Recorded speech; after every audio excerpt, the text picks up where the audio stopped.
Up at the top of GreatBendPost.com. There you'll find not only what's on that day, but who our guests will be for a particular show. We do more local interview shows than any other radio stations in Kansas, so we want to let you know when, who, and what time. Again, GreatBendPost.com. Sports Day is brought to you by Barton Community College. Explore your future and get started now. Visit gobarton.com. Okay, Sports Day in 3, 2, 1. Here comes K-State. There's the lob for Key, and he stuffs the ball. He got the stuff. Keontae Johnson now with 24, and K-State leads with 20 seconds to go. Yeah, it was definitely a play call that we run. It was like that's the second option for the lob. The first one was for me, like, catching on the wing. But I told Keith Jalen Wilson going to overplay it, so I was going to spin off of it, and he just threw it. I had to make a play off of it. All the credit to Kansas. I mean, Jalen Wilson was incredible. They're an incredible basketball team and program and Coach Self. But tonight, we made one more play than they did. And Pete told me before the game that we'd have the ball at the end with a chance to win twice. I'd say that'd probably be something that we'd probably sell out for. So I'm proud of our guys. I thought we fought hard. I thought we competed. No, we're not giving up on that goal yet. You know, Dodge City has to go to Hutch, and they have to go to Coffeyville, and they have to go to Cloud. We have to go to Indy. We have to go to Pratt. We have to go to Northwest Tech. Our road games are not as tough, so I'm just hoping that maybe somebody can knock off Dodge, and then when we go to Dodge, then that game will mean something. You know, we had that freshman Alyssa McCoy coming in. That was really exciting to watch. When Jill was out, it gave Jill a breather, and then she was able to run that point guard position, which gave more people opportunities to score. And, you know, Emily really got in there against Aisha Potts. She's a really big body in there, so we needed that. Paige stepped up. Cassie Elligood stepped up. It was a five-person game out on that court. It is what it is. I don't really think about that. I think about we got to win this game to keep going, to keep playing, to keep our season alive. So that's what I think about. So trying to go 38-0 if you want to put it that way. Nylander hits the line. Mariners on with a Nylander to the front of the net. He scores! Holy mackerel, what a move! I gotta love the foghorn. Welcome to Sports Day on 1590 KVGB and 95.5 FM. Steve Webster with you here on the Wednesday program, halfway through the week, halfway through tournament week. Joined in studio today by Mike Corson. He's sitting in the center as you watch us on the YouTube channel today, if you want to do that. I will say go to the YouTube channel because we got new graphics. We're building. We're building. You spoiler. That was going to be my golly darn. And, of course, you can hear it here on 1590 KVGB and 95.5 FM. Aaron Clark. I'm just over here excited about the new graphics. I didn't know we had them. I was the only one in the room who didn't, apparently. And the guy who's responsible for some of the graphics, our executive producer, Mike Hesher. I just send the pictures to Jordan and Hayes. He's the one doing all the work. I think I was impressed, so I hope you guys are as well. Okay. Yeah, a whole lot to jump into today on the program. Cindy Beck, she'll be recapping last night's 57-50 win in Dodge City. That was a fun game. We will hear, if you want to know what Manhattan Chief is, you're going to find everything out about homeschool basketball today. I'll be visiting with Casey Amorine. He's a former Southwestern Heights Mustang. And he's going to talk about the team that the Great Bend Panthers will face tomorrow in El Dorado at 6 o'clock. Manhattan Chief. And we'll also have the voice of the Fort Hays State Tigers, Gerard Welbrock, with us. Wednesday sports headlines will begin with sounds of the past 24 hours after I tell you how I found out the final score of last night's game. It was a fun game. I was so enthralled in it. And when did you ask the question, young Aaron Clark, who won the KU game? I'm glad you brought it up. Was that at Dundee? Yeah, I was gonna say we were close.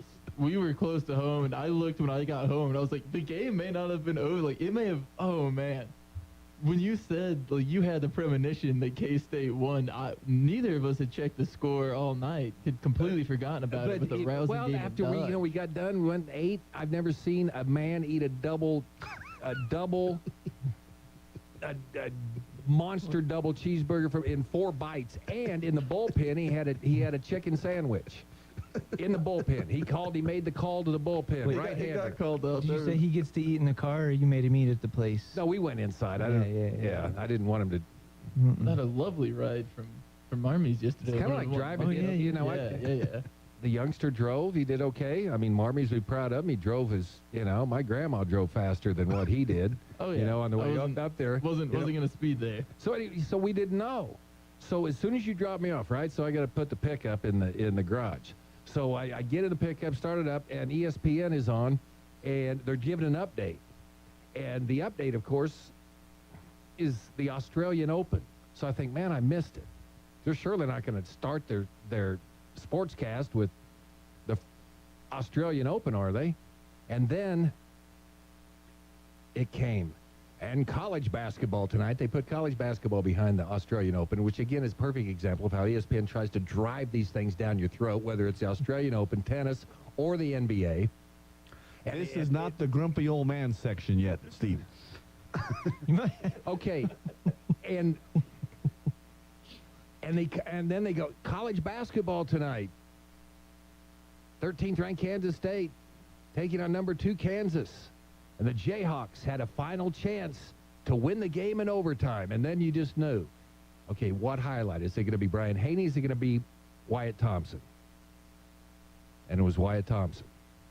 DeJuan Harris fumbling the ball in the lane as they went down. And I said, okay, well, yep, K-State wins it last night.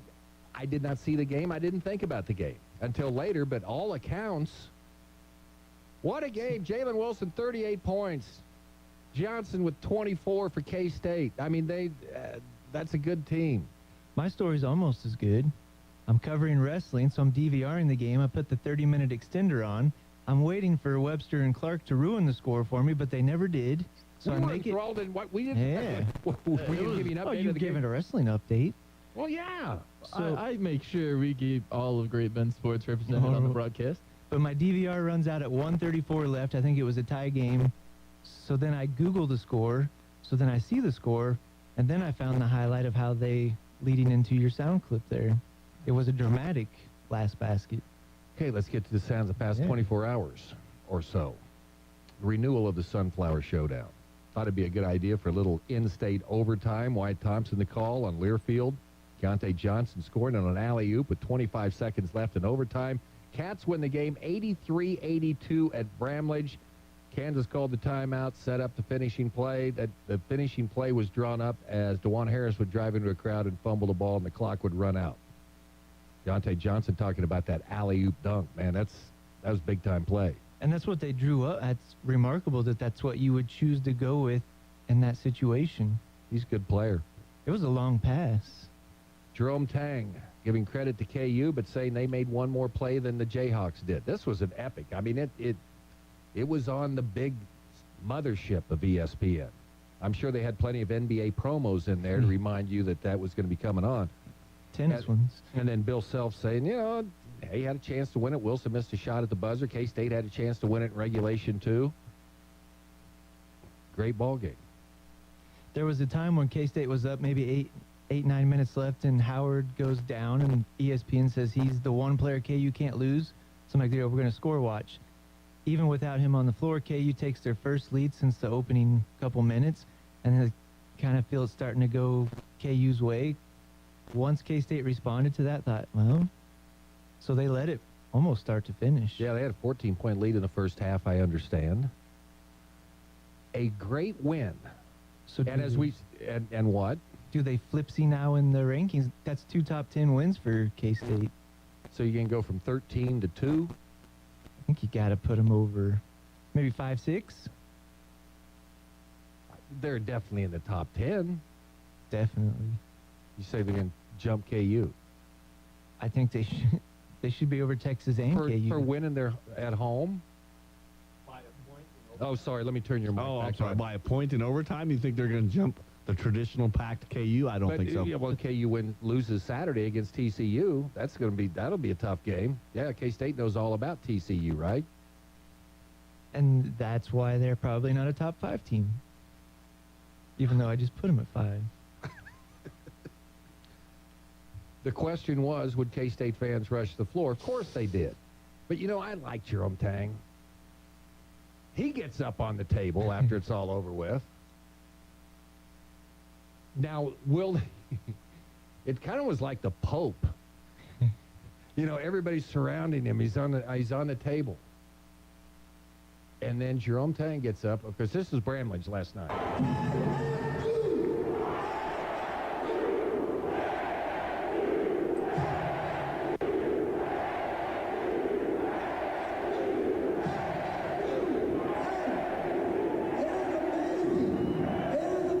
What you can accomplish when you do it out of a motive of love and joy and passion. Now I told y'all we'll get you one court storming from here on out. Expect to win. I love that. Tang for I'm giving governor. you one court storming, but that's it. From now on, we expect to win these games. So the funny part was we talked about the yellow shirts yesterday. They did come on the floor, but I'm telling you, the final horn hadn't even sounded, and this one kid just sprints to half court, beat the yellow shirts. He beat the and yellow then they shirts came in there. slowly. Yeah, a lot of fun last night at Bramlage. We've heard from K-State fans today. Many of them I didn't know were K-State fans. I was taking stuff from Jason Wagner this morning before the Cheyenne Bottom show. I almost canceled the program right there. Said, no, we're going to come in, we're going to run viewpoints in place. No, it's good. And K-State, this is their best team they've had that I can remember. Let me ask you, did Wagner mention any Jayhawk spottings, or are they all hiding out in the bushes now? Well, no, they're going. I asked him if that was part of Upland game season. You know, was obviously it was still on last night. K-State now home against Texas Tech, who is now winless in the Big 12 after they got beat last night. And KU takes on TCU at Allen Fieldhouse. KU, Iowa State, who won at Texas last night. And Kansas State, Iowa State, and KU tied for first in the Big 12 at 5-1. Good stuff. Barton Cougars start the second half of the conference season tonight at the Kirkman Center. Women will host Garden City. That was Alan Clark saying they're 2 games back in the standings, haven't given up on their goal of a regular season title. The schedule, you still got to win at home, but those home games they have are easier than the ones that Dodge City's kind of got to go on the road. They've got to go to Coffeyville, some of those places that Barton has been. So we'll have the doubleheader for you tonight. Barton men, let's get some consistency going. They knock off the 8th-ranked team in the country. Is now the 11th-ranked team in Dodge City.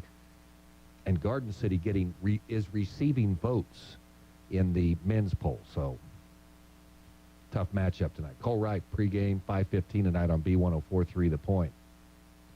What a fun game in Dodge City last night. Sadie Spray, she didn't score a field goal the second half, ended up with 21 points, but made all 7 free throws in the second half. Emily Hall played as good as she had all year. And how about Cassie Elligood? Came in, got 8 rebounds, 6 points. Other people contributed. That's what they need.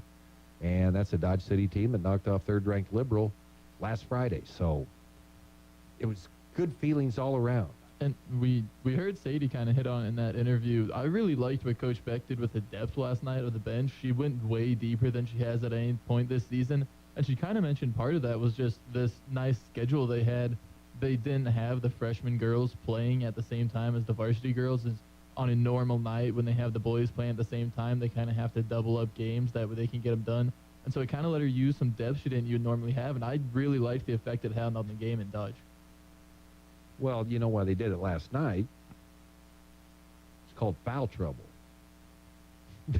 I mean, Emily Hull sat the whole first half after she picked up 2 fouls. Well, and I think trying to make sure she could play Miss Potts from Dodge aggressively in the second half, Coach Beck wanted to make sure she could keep that up and not have to play her too timidly in the second half when they knew she was going to need to be physical in the post. That's Mr. Potts to you.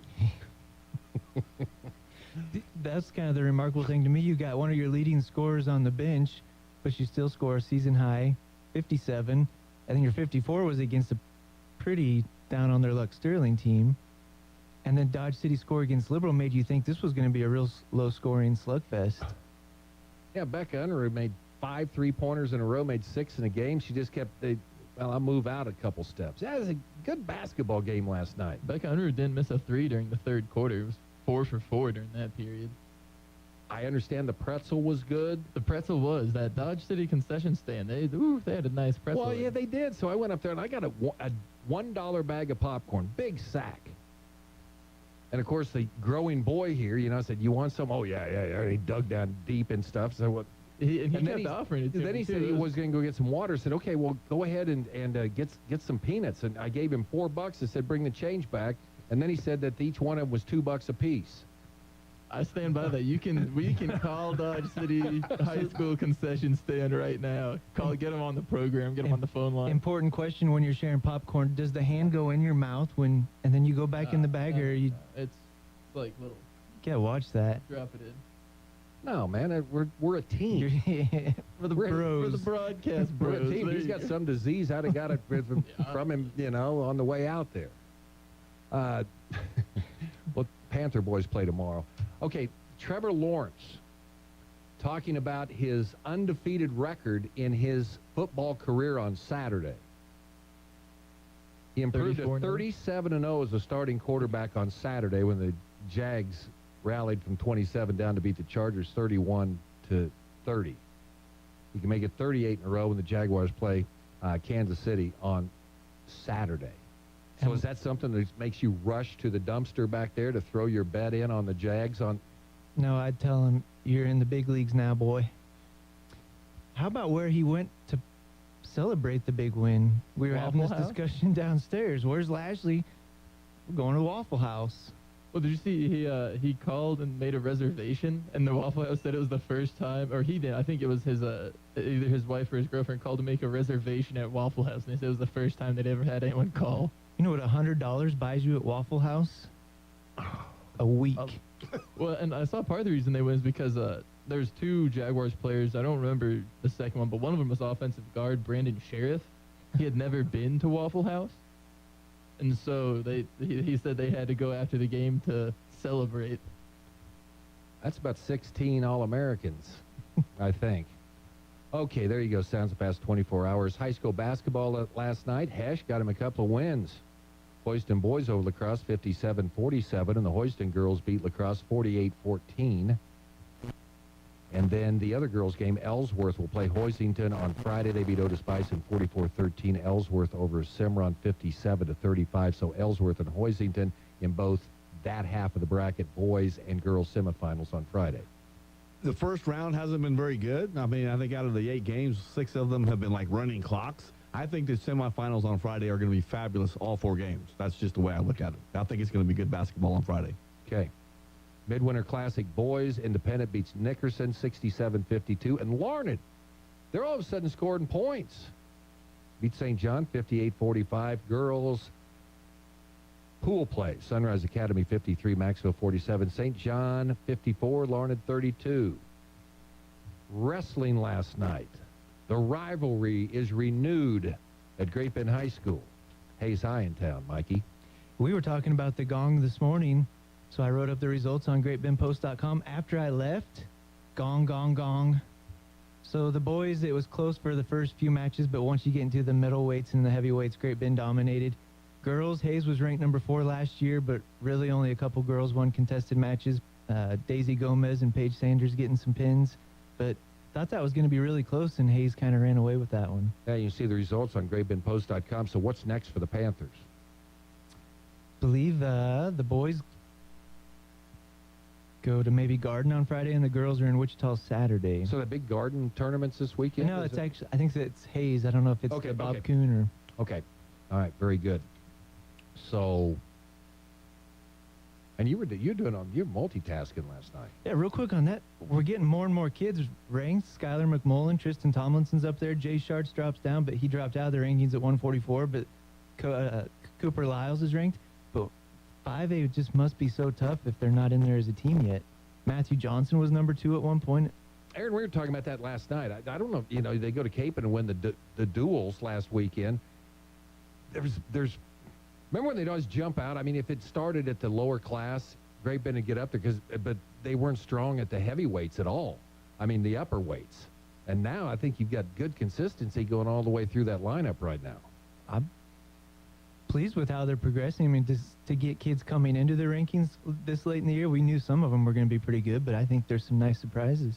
And I think one of the most impressive parts about them at those Cape and duels last weekend, they got beat by Topeka Seaman in the pool play, and then they came back and beat them later to win the championship. Like, they beat Topeka Seaman to get that championship at that duel, or at like that meet rather. And so just some real like determination and some like grit to stick with it and not fold when they had to wrestle someone that they knew had beat them earlier that day. So props to the Panther wrestling team there. And they outscored a couple 6A schools 165-0, which is kind of unheard of. Yeah, pitched a couple shutouts. How about that? Okay, we're going to move on here on the program. Coming up next, well, Manhattan Chief basketball. Everything you wanted to know and didn't know for sure. I was just a kid in a candy store talking to the former Southwestern Heights Mustang, Casey Amaron. That's coming up next here. Also, Cindy Beck on the show. Gur Wellbrock, voice of the Fort Hays State Tigers, on the show today as well. Venture Corporation is a homegrown company with almost 50 years of experience in asphalt, paving, and construction. They have quite a few jobs scheduled for the new year, and they need equipment operators, mechanics, and CDL drivers. Venture offers many benefits, including 401k and Blue Cross.